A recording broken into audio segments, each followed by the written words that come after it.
8 साल के लंबे इंतजार के बाद भारत नेपाल के बीच फिर से ट्रेन सेवा शुरू हो गई। प्रधानमंत्री नरेंद्र मोदी और नेपाल के पीएम शेर बहादुर देउबा ने दिल्ली से हरी झंडी दिखाकर ट्रेन को रवाना किया। मुख्य उद्घाटन समारोह जयनगर में हुआ। दोनों देशों के स्टेशन जयनगर और जनकपुर पर हैदराबाद हाउस दिल्ली में होने वाले उद्घाटन कार्यक्रम का लाइव टेलीकास्ट दिखाया गया, जहां दोपहर 12:50 पर ट्रेन जयनगर से नेपाल की जनकपुर रवाना हुई, जो कि 40 मिनट में ट्रेन जनकपुर पहुंच गई।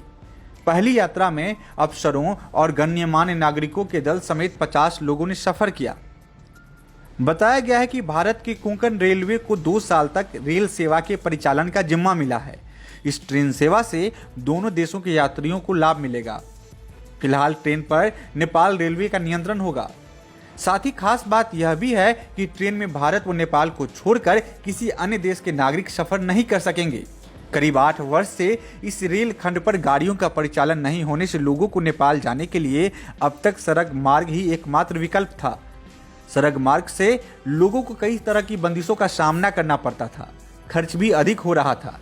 जयनगर से जनकपुर जाने में अभी 200 रुपये से अधिक खर्च हो जाते हैं, वाहन बदलना पड़ता है, लेकिन अब ट्रेन से महज लगभग 44 रुपये में लोग पहुंच जाएंगे। जानकारी के लिए बता दें कि पूर्व में वर्ष 1937 में भारत के जयनगर और नेपाल के बैजलपुर के मध्य नैरो गेज पर ट्रेन का परिचालन शुरू हुआ था। वर्ष 2001 में नेपाल में आई भीषण बाढ़ आने से कुछ रेल पुल बह गए थे।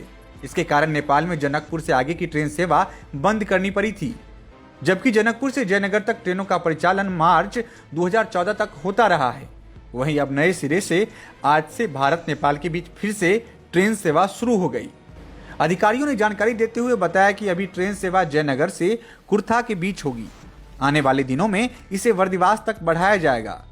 ट्रेन के परिचालन के लिए कोंकण रेलवे ने 2 रैक उपलब्ध कराए हैं, जिनका परिचालन अभी कोंकण रेलवे के कर्मी नेपाली रेल कर्मियों के साथ करेंगे।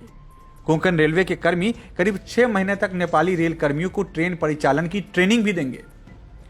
जयनगर, बिजलपुरा, बर्दिवास रेल परियोजना बिहार के मधुबनी, नेपाल के धनुषा, महोत्तरी और सिरहा जैसे कृषि योग्य सघन आबादी वाले जिले से गुजरती है।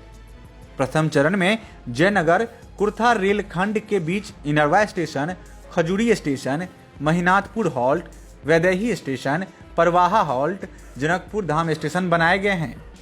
इस रेल खंड पर जयनगर व इनरवा स्टेशन पर कस्टम चेकिंग पॉइंट भी बनाया गया है।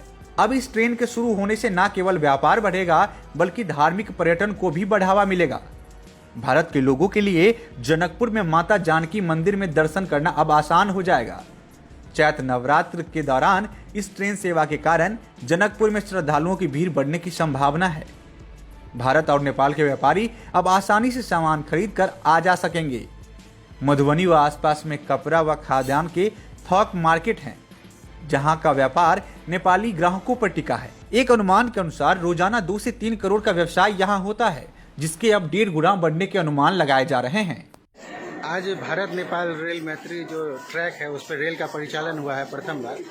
अब क्या कहना है इस समय? हम सबसे ज़्यादा भारत के प्रधानमंत्री को धन्यवाद देना चाहते हैं और नेपाल के प्रधानमंत्री को धन्यवाद देना चाहते हैं कि बहुत दिनों से जिस चीज़ का इंतजार भारत नेपाल सीमा पर अवस्थित जयनगर शहरवासियों का था, आज वह चीज़ पूरा हो गया। इसके लिए सबसे ज़्यादा हम धन्यवाद के पात्र भारत के प्रधानमंत्री हैं, जयनगर मधुबनी के जिला पदाधिकारी जयनगर पदाधिकारी है। इसके साथ साथ हम शहरवासियों को भी धन्यवाद देते हैं कि उन्होंने बहुत दिन से धैर्य रखे हुए थे कि कब चालू होगा और इससे बाजार व्यवसायियों का बहुत ज़्यादा सुविधा होगा। सबसे ज़्यादा सुविधा जयनगर से नेपाल जाने वाले को था, उसमें कम खर्च में वो नेपाल की यात्रा कर सकते हैं। नहीं तो जयनगर से जटी से जनकपुर क्या जगह यातायात को बदलना पड़ता था, वो सारे चीज़ का आज सपना का साकार हुआ।